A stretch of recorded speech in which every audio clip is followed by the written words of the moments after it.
Pertama-tama saya mau mengingatkan Profesor Denny. Dia kan sudah S3, jangan-jangan jadi S-teler.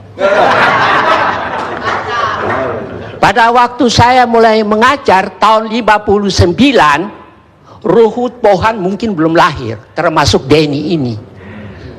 Ini kan anak-anak ingusan kemarin. Saya mau mengatakan kepada Profesor Denny, jangan bikin afleidingsmanoeuvre. Afleidingsmanoeuvre itu ialah mengalihkan perhatian. Dari zaman Pak Harto, masuk keluar penjara itu sudah biasa. Mana itu menteri yang dulu saya pernah kritik itu, sudah tidak ada lagi itu orang. Jadi saya mau mengatakan kepada semua, jangan suka pakai nama Tuhan, pakai nama Allah, pakai nama segala macam itu. Ya. Terus ada pepatah, maaf aja saya terpaksa pakai pepatah bahasa asing. Al gaat de leugen nog zo snel, de waarheid achterhaalt hem wel. Meskipun kebohongan itu lari secepat kilat, satu waktu kebenaran itu akan mengalahkannya. Bisa tahun ini, bisa tahun 2014 atau sesudah itu, nanti kita lihat. Orang-orang seperti Benny Karman ini yang ngomongnya itu saya lihat di televisi itu, dia dengan Ruhut itu mendampingi Nasaruddin. Saya kan ikut dari dulu ngomongnya itu, ini orang-orang ini tidak punya rasa malu. Rai gedek. Nah, orang-orang ini yang tadi ngomong tuh mulutnya bau.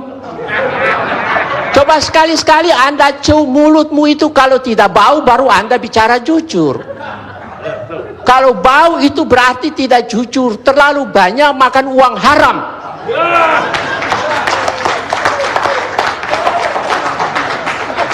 Pak Karni, ada dua ahli hukum kebetulan dari Belanda, termasuk saya mau kritik seorang S-teler juga, profesor beberapa waktu yang lalu bicara di TV One tentang masalah tabrakan. Ya toh, ini polisi ini kan sudah rusak. Ya.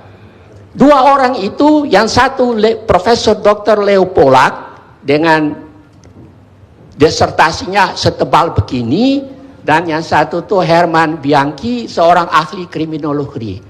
Mereka menulis begini singkatnya, strafrecht is een slecht recht. Hukum pidana itu adalah hukum yang jelek. Nah, bayangkan hukum yang jelek ini kalau dipegang oleh orang yang tidak bermoral, rusaklah hukum ini. Termasuk para pengacara juga yang menyalahgunakan kepandaian mereka. Ya. Jadi bukan bulat, Pak. Dari tadi tuh saya tidak tahan bau busuk. Profesor, coba sebutkan satu kebohongan yang telah kami katakan. Sebutkan satu kebohongan yang telah kami katakan. Saya bertanya kepada Anda sebagai jangan profesor. Debat saya sudah katakan pada Pak Karni, saya tidak mau debat dengan para politisi atau para politikus. Ya, berarti Anda menyebarkan kebohongan. Bukan malam ini, sejak semula. Saya kan kenal dia kan debat dengan itu, dalam itu waktu di masa-masa yang lalu itu, yang menulis buku itu tentang Gurita Cikeas itu. George. Ya toh. Anda belajar lagi lah, baru debat dengan saya. Pak Karni, ada ungkapan hoogmoed komt voor de val. Kesombongan itu berarti kejatuhan sudah dekat. Ya.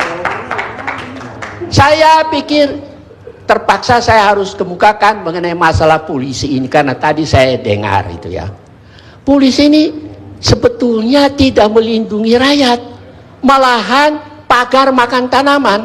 Contoh di Pamekasan, itu rumah milik seseorang Bertahun-tahun lamanya polisi tidak mau mengembalikan, meskipun Mahkamah Agung sudah memberi putusan Enkracht van Geweest, putusan mengikat.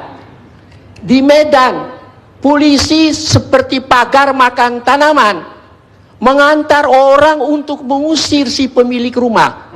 Saya berharap dua ungkapan ini didengar oleh Kapolri, ya toh, supaya, atau kalau dia mau dengar, gunting kumisnya dulu, kasih baik-baik.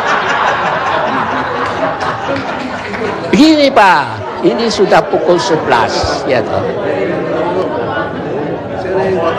Saudara Ruhut kan masih ingat, dia pernah bilang itu saya, tapi sudah pikun, nanti saya kirim ambulans.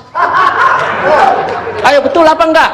Nah, lalu orang tanya kepada saya tapi jawabnya apa? Saya bilang tidak perlulah, orang seperti Ruhut itu kalau saya jawab, harga diri saya jatuh. Tetapi karena didesak, termasuk harga diri saya juga jatuh kalau ini nantang saya. Si Pohan ini orang Batak kan, begitu kan. Saya hanya mau mengatakan kepada mereka, the twee praten als een kip zonder kop. Keduanya itu bicara seperti ayam tanpa kepala. Terima kasih. Oke. Pemirsa, saya belum pernah menghadapi diskusi seberat ini. Saya bingung yang mana yang benar jadi. Tapi yang jelas, fakta yang politisi hadapi adalah